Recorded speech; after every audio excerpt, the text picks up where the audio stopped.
आपण जे मेडिटेशन करतो, व्यायाम करतो, प्राणायाम करतो, त्याचा आपल्या विचारांवर काय परिणाम होतो यावर आधारित हा छोटासा व्हिडिओ आहे. नक्की बघा.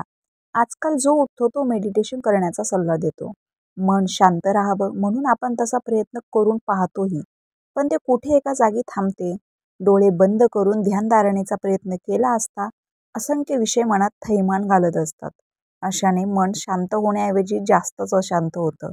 मेडिटेशन करणाऱ्या प्रत्येकाला हा प्राथमिक अनुभव येतोच. कारण मेडिटेशन ही काही एका दिवसात शिकण्याची गोष्ट नाहीये.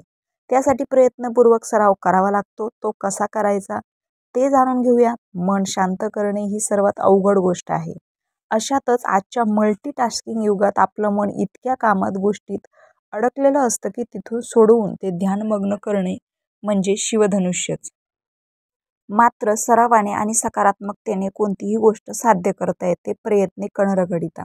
सकाळची वेळ निवडा. वरील गोष्टी आत्मसात झाल्या की ध्यानधारणेच्या सरावाला सुरुवात करा. त्यासाठी सकाळची वेळ निवडा. उठल्यावर मोबाईल न पाहता शांत चित्ताने डोळे मिटून स्वतःचे अवलोकन करा. सकाळी डोक्यात विचारांची ट्रॅफिक नसते, त्यामुळे मन एकाग्र होण्याच्या दृष्टीने मार्ग मोकळा असतो. तरी देखील विचार येत असतील तर येऊ द्या. काही वेळाने तेही निघून जातील. हळूहळू एखाद्या नदीच्या शांत डोहाप्रमाणे मनातील तरंग थांबतील आणि मन ध्यानधारणेसाठी तयार होईल. ध्यानधारणेच्या वेळी संगीत लावू नका. मुळातच सगळ्या गोष्टीतून मन अलिप्त करण्यासाठी ध्यानधारणा केली जाते. कोणत्याही प्रकारचे संगीत ऐकत ध्यानधारणा केली असता मन गाणी ऐकण्यातच रमेल आणि गाण्याशी संबंधित विचार मनात डोकावू लागतील.